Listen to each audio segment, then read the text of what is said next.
asalkan kepentingan sejarah rakyat itu tidak terlalu dikaburkan oleh kedua-dua perspektif sejarah yang lain itu.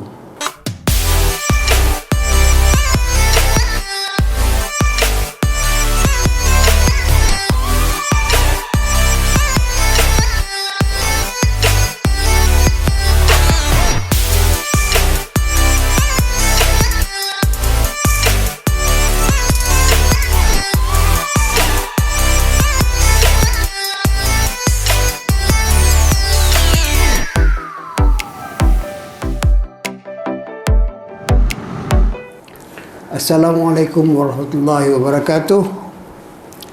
Salam sejahtera kepada saudara-saudari sekalian.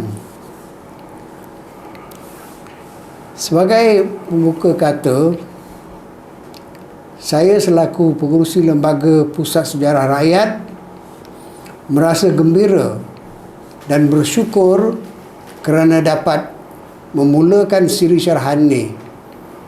Saya juga mengalu-alukan penyertaan saudara-saudari dalam acara ini, iaitu syarahan yang bermula hari ini dengan syarahan saya. Syarahan ini bertajuk Peri Penting Sejarah dari Bawah. Ia hanya merupakan sebuah pengenalan kepada konsep sejarah dari bawah.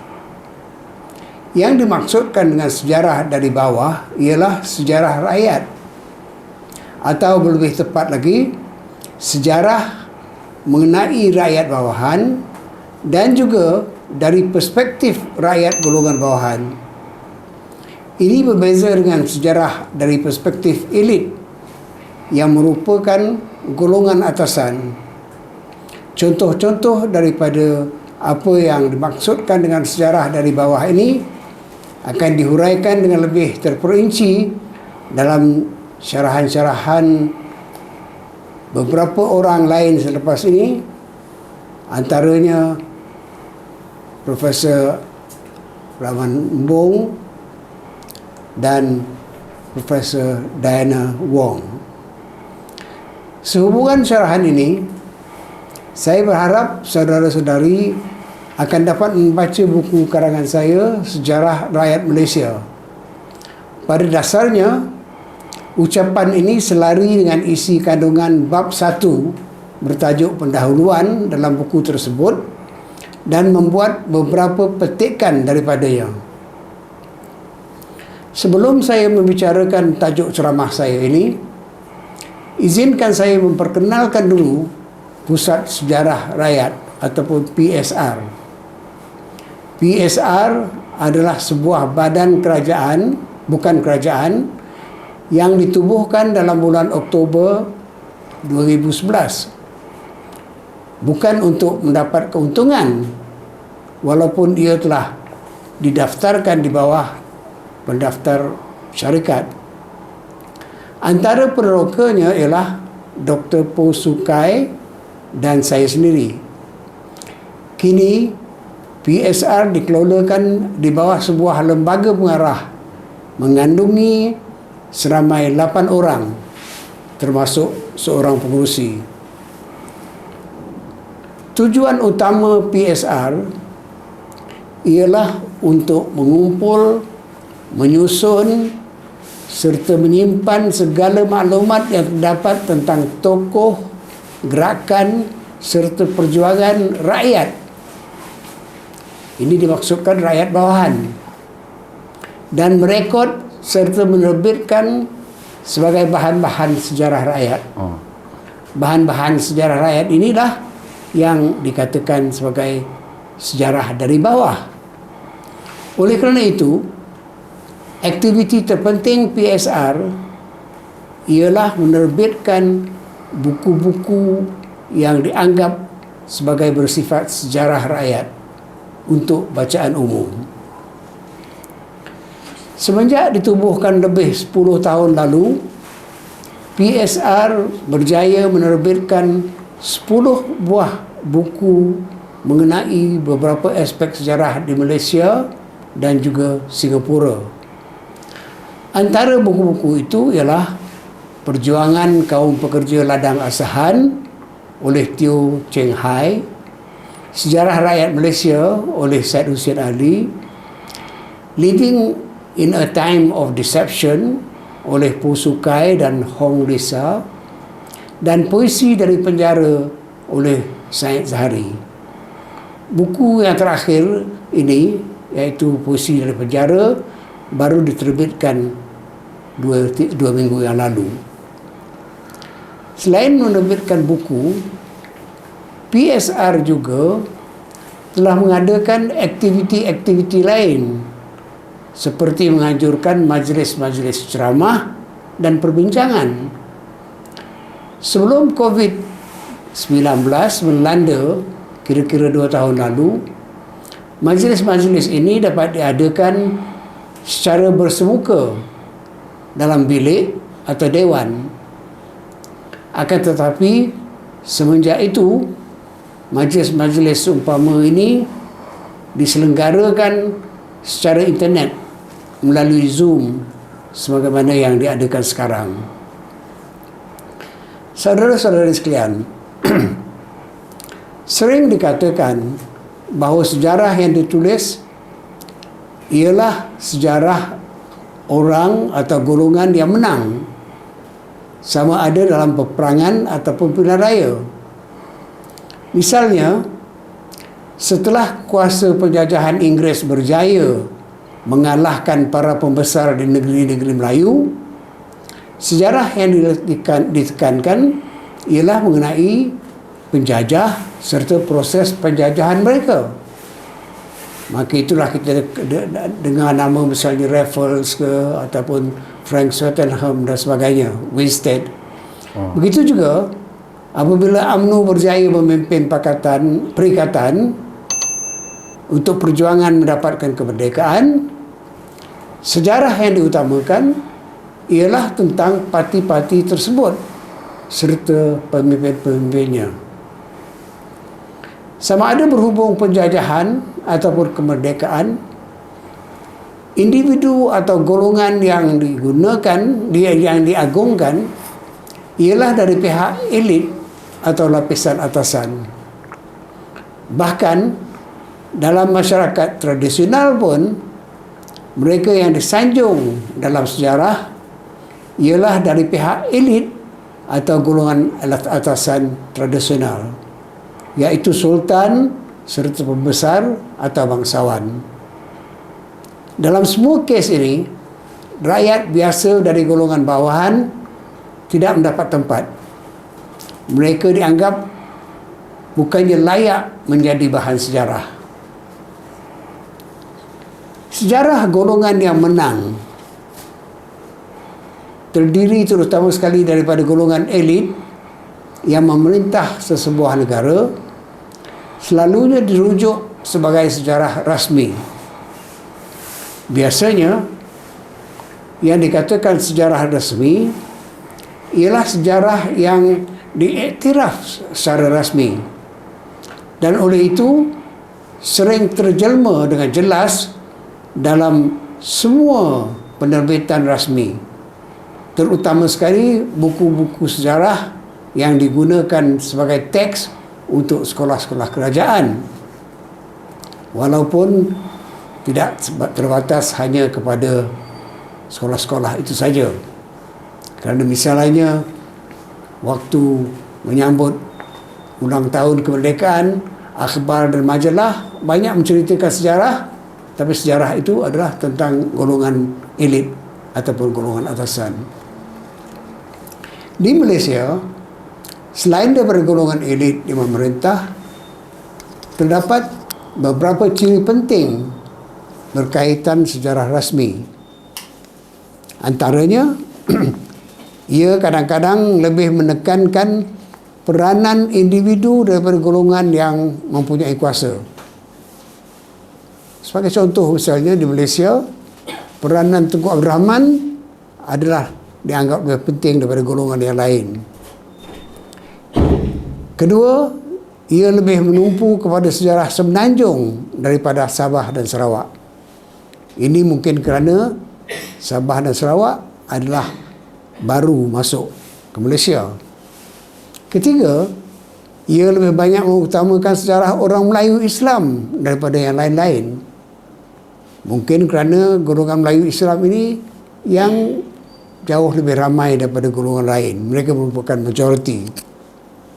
Keempat, ia lebih banyak menumpu pada soal-soal politik daripada soal ekonomi serta sosial. Ini memang ternyata kebiasaannya dalam sejarah, banyak yang diperkatakan adalah soal-soal politik. Kelima, ia tidak cukup membicarakan soal hubungan kaum dan proses mencipta sebuah negara bangsa bersatu.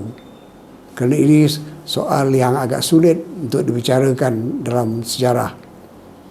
Keenam, ia jarang meletakkan sejarah Malaysia dalam konteks wilayah Nusantara. Malaysia ada hubungan dengan Thailand, dengan Indonesia, dengan Philippines, dan artinya banyak soal-soal di perkembangan sejarah Malaysia ada kaitan dengan wilayah Nusantara ini, tapi kurang diperlihatkan dalam sejarah rasmi. Di banyak negara termasuk juga Malaysia, terdapat ramai yang kurang puas hati dengan sejarah rasmi kerana ia dianggap berat sebelah. Sebagai contoh, di Malaysia misalnya, ada yang menolak kebiasaan menganggap UMNO dan pemimpin utamanya Tunku Abdul Rahman sebagai pejuang kemerdekaan tulen tanah air. Ini termasuklah misalnya PSR sendiri yang tidak begitu senang dengan sejarah rasmi tersebut. Mereka melihat bahawa Tengku pro-British. Selain itu, ada dua golongan lain yang memainkan peranan lebih awal dan tidak kurang pentingnya dan perlu diiktiraf, walaupun mereka terdiri daripada pihak yang kalah, bukan yang menang.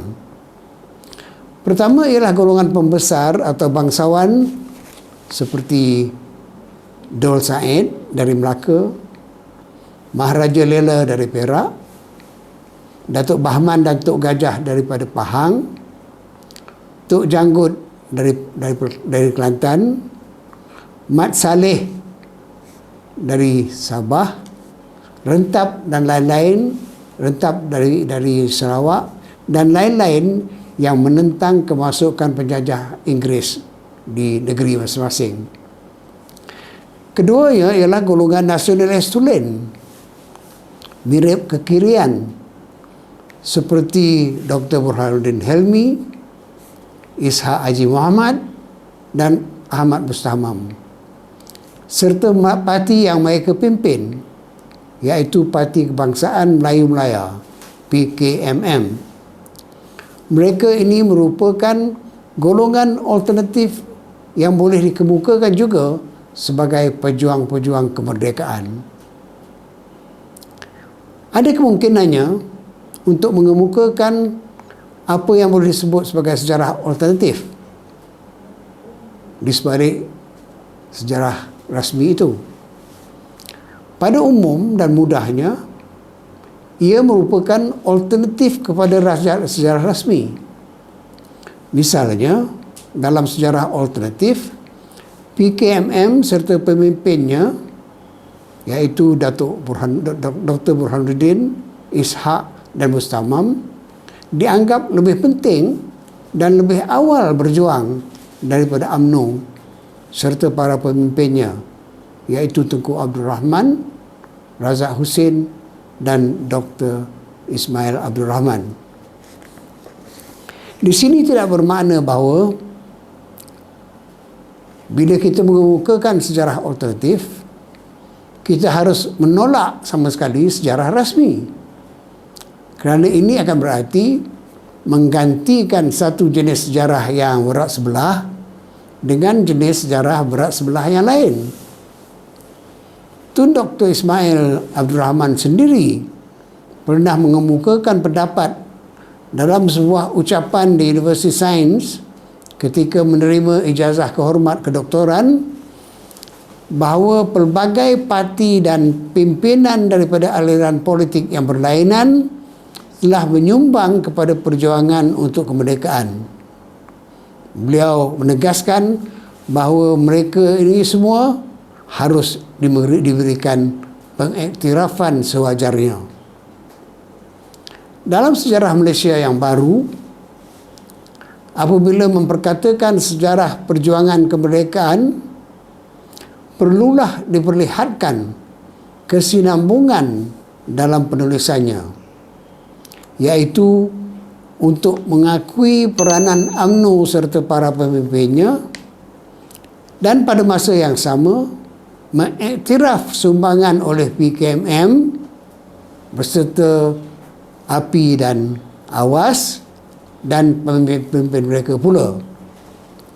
Dengan demikian, maka tidak wajarlah buku-buku sekolah, buku-buku teks sekolah misalnya mengesampingkan atau memperkecilkan peranan PKMM, Burhanuddin, Ishak dan Bustamam semata-mata kerana mereka berbeza pandangan dengan UMNO dan mengkritik para pimpinannya.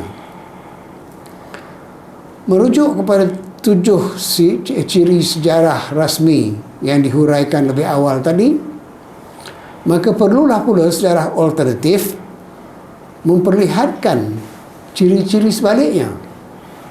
Sejarah alternatif hendaklah memberikan peranan kepada komuniti lebih luas dalam masyarakat bawahan dan tidak menumpukan kepada individu atau golongan elit saja. Ia harus mengambil berat juga parti-parti politik, gerakan-gerakan pekerja, wanita, pelajar dan juga orang asli.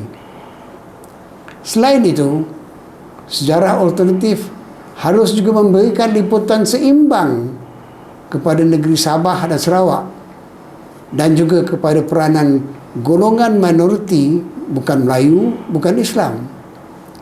Seterusnya, sejarah alternatif perlu mengambil berat ke atas perkembangan ekonomi yang memainkan peranan besar dalam sejarah perkembangan politik. Begitu juga sejarah alternatif seharusnya memberatkan soal hubungan kaum serta pembentukan negara bangsa yang bersatu. Akhirnya, ia harus juga mengemukakan sejarah negara Malaysia dalam konteks wilayah Nusantara. Saudara-saudari yang dihormati, sebenarnya sejarah alternatif belum lagi merupakan sejarah rakyat. Sebabnya ialah ia tidak memperlihatkan penekanan sejarah golongan rakyat bawahan. Berbeza dengan sejarah alternatif dan lebih-lebih lagi dengan sejarah rasmi, sejarah rakyat menumpu perhatian dan memberi penekanan kepada peranan golongan atau individu daripada rakyat lapisan bawahan. Dari sudut yang lain, sejarah rakyat ditulis dari perspektif golongan rakyat bawahan sebagaimana sejarah rasmi dan juga sejarah alternatif ditulis daripada perspektif golongan atasan atau elit. Jarang sekali individu dari golongan bawahan mempunyai pengaruh sebesar sesetengah individu dari golongan elit. Lebih sering, sejarah rakyat menumpu kepada peranan yang dimainkan oleh golongan-golongan atau gerakan-gerakan yang melibatkan parti politik, kesatuan pekerja, persatuan wanita dan belia dari lapisan bawahan dan juga orang asal. Selain fokusnya kepada politik serta ekonomi dan sosial, ia juga menekankan tentang bagaimana rakyat hidup bersama keluarga, komuniti dan juga berhubung migrasi. Ada masalah besar untuk menulis sejarah rakyat yang melibatkan masa lampau. Kerana lazimnya kurang sekali bahkan tiada sama sekali bahan-bahan atau catatan-catatan yang direkod mengenai apa yang dilakukan atau dicapai oleh individu dan golongan dari lapisan bawahan. Oleh itu, metodologi yang selalu digunakan oleh sesetengah sejarawan ialah dengan mengumpul sejarah lisan atau oral history melalui interview. Akan tetapi, interview yang dilakukan untuk mengumpul sejarah lisan lebih mudah dilakukan untuk zaman semasa, iaitu zaman kita hidup sekarang. Bagi zaman telah lampau, interview tidak dapat dilakukan kerana ramai orang sudah meninggal. Dan kalau ada pun yang masih hidup, mereka terlalu tua dan biasanya tidak mempunyai ingatan yang jelas. Lebih buruk lagi, tidak ada rekod-rekod rasmi yang disimpan di dalam atau di luar negara mengenai individu, golongan atau gerakan yang melibatkan mereka daripada lapisan bawahan. Seperti yang kita ketahui, rekod-rekod itu lebih menumpu kepada individu dan golongan gerakan yang melibatkan golongan atasan. Walaupun ada kesulitan yang dihadapi, terdapat juga sejarawan tempatan yang cuba mengusahakan penulisan sejarah rakyat ataupun sejarah dari perspektif rakyat. Secara kecil-kecilan, PSR juga cuba melakukan ini. Di luar negara, ada mereka yang telah berjaya. Di antara mereka, ada dua tokoh yang terkenal. Pertama ialah Howard Zinn. Zinn, Z-I-N-N. Tokoh sains politik, ahli falsafah dan aktivis hak asasi yang telah berjaya menulis A People's History of the United States. Kedua, Renato Constantino. Constantino, seorang sejarawan kiri Filipina yang telah menerbitkan A History of the Philippines dan menulis banyak tentang perjuangan serta tokoh-tokoh dalam perjuangan pembebasan Filipina. Malaysia masih belum berjaya lagi untuk memunculkan seorang Zinn atau Constantino semata-mata kerana tidak ada lagi yang sudah dapat menerbitkan sejarah rakyat Malaysia yang lengkap dan autoritatif.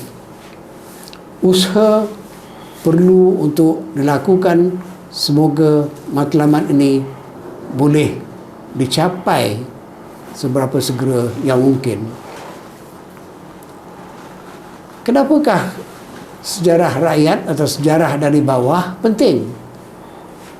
Umumnya, bagi semua negara dan khususnya bagi Malaysia sekarang, seperti yang telah dijelaskan di atas, sejarah rasmi menumpu kepada tokoh, peranan dan gerakan oleh hanya segelintir individu atau golongan daripada lapisan atasan yang lazimnya merupakan golongan yang menang dalam masyarakat.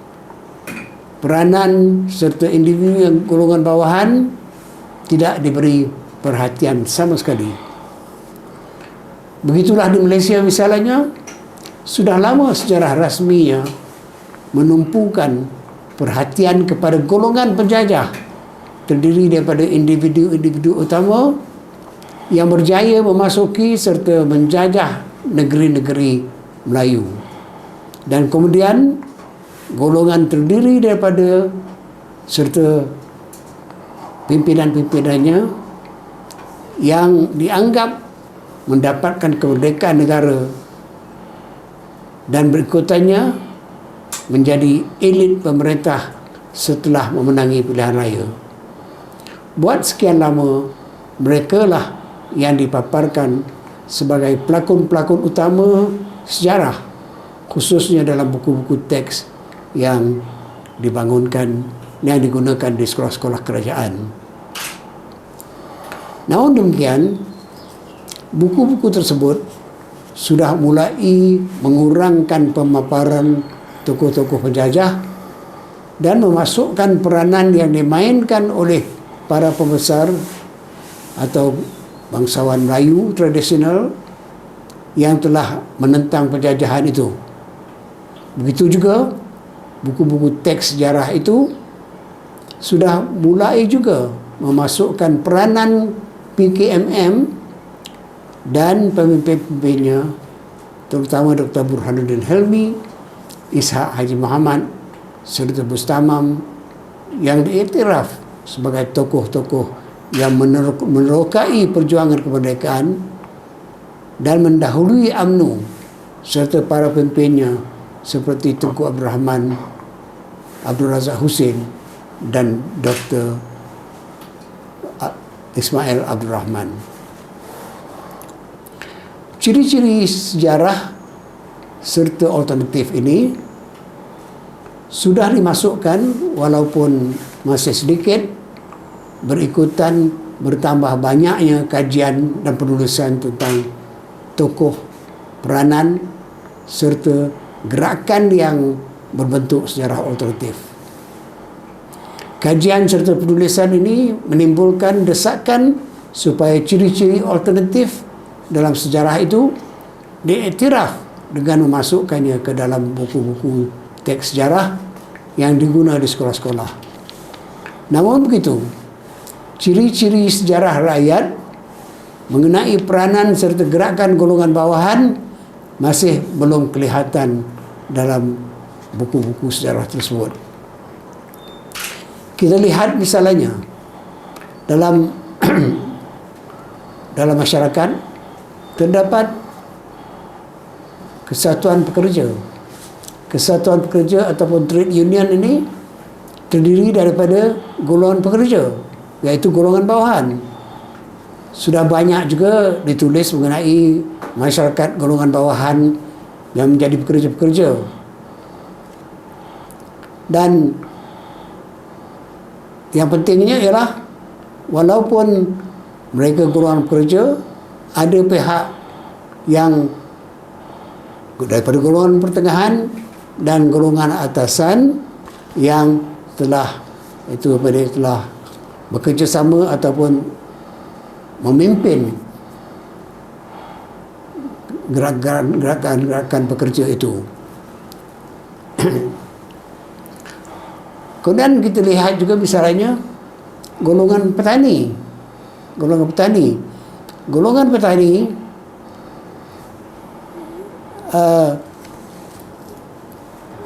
mempunyai juga pertumbuhan-pertumbuhan.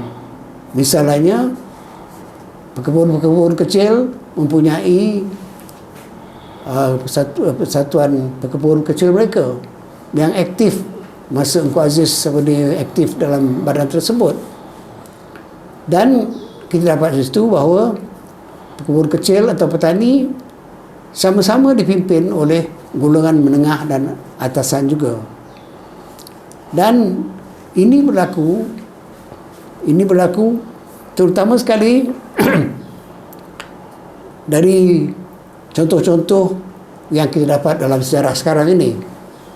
Pertamanya ialah sejarah seperti sejarah Hamid Tuah yang memimpin petani-petani membuka tanah walaupun dianggap secara haram. Dan Hamid Tuah boleh dikatakan daripada golongan pertengahan bawahan, dan beliau juga disokong oleh mahasiswa dan pensyarah daripada golongan pertengahan juga. Jadi kita dapat di sini bahawa tidak semata-matanya golongan pekerja ataupun golongan petani saja bersendirian bergerak, bahawa nyata ada golongan-golongan lain yang menyokong mereka. Dan kita lihat juga contoh ini dalam misalnya peristiwa Baling. Peristiwa Baling adalah gerakan petani-petani. Kebanyakannya penulis getah.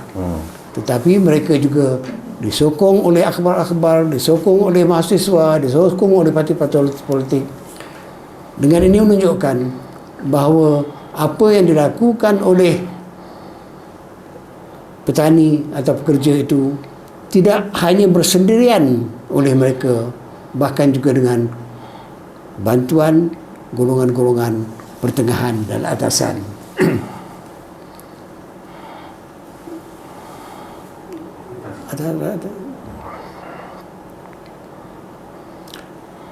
Sebenarnya seperti agak ramai orang, saya juga mempercayai bahawa sejarah satu-satu bangsa dan negara bukannya digerakkan semata-mata oleh segelintir anggota elit dari lapisan atasan masyarakat saja. Bahkan sama penting, bahkan juga kadang-kadang lebih penting, ialah peranan yang dimainkan oleh rakyat biasa dari lapisan bawahan. Namun dari segi sejarah rakyat, ada pandangan yang menyatakan bahawa yang memainkan peranan bukan semata-mata mereka daripada golongan bawahan saja. Dan ini telah saya terangkan tadi dengan contoh-contoh Hamid Tuah ataupun gerakan petani-petani membuka tanah dan juga petani-petani di Baling. Bahkan mengikut pandangan ini, mungkin ada individu atau golongan daripada lapisan pertengahan dan juga lapisan atasan yang menyertai, bahkan kadang-kadang memimpinnya.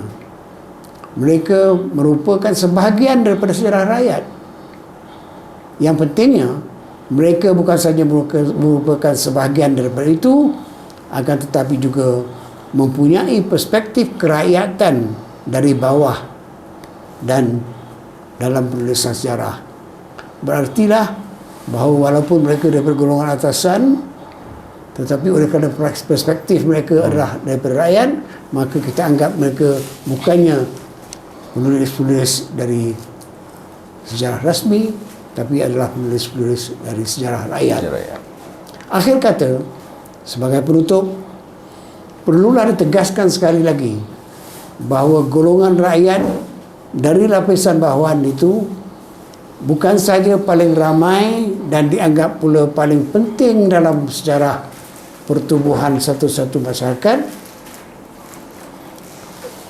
Oleh itu, maka perlulah usaha gigih dijalankan, terutama oleh para ilmuwan, khususnya sejarawan, untuk menulis serta menerbitkan buku-buku sejarah rakyat atau sejarah dari bawah. Wajar ditegaskan di sini bahawa tujuannya bukan untuk menyanjung semata-mata sejarah rakyat dan melupakan sama sekali sejarah alternatif dan sejarah rasmi. Betul. Ada aspek-aspek sejarah alternatif yang boleh disatukan, dan pada masa yang sama ada ciri-ciri daripada sejarah rasmi yang mungkin digabungkan dengan sejarah rakyat, asalkan kepentingan sejarah rakyat itu tidak terlalu dikaburkan oleh kedua-dua perspektif sejarah yang lain itu. Memang diakui ada banyak masalah untuk membangunkan sejarah rakyat, akan tetapi sebagaimana ia dapat diatasi di Amerika dan di Filipina, ia mungkin juga satu hari akan berjaya diatasi di Malaysia. Untuk memudahkan penulisan sejarah yang berperspektif kerakyatan dari bawah pada masa hadapan, maka eloklah dari sekarang segala individu, golongan, peranan, gerakan dan peristiwa yang ada kaitan dengan golongan bawahan direkod secara rasmi. Ini sudah tentulah bergantung banyak kepada sikap dan peranan pemerintah. Sekian, terima kasih.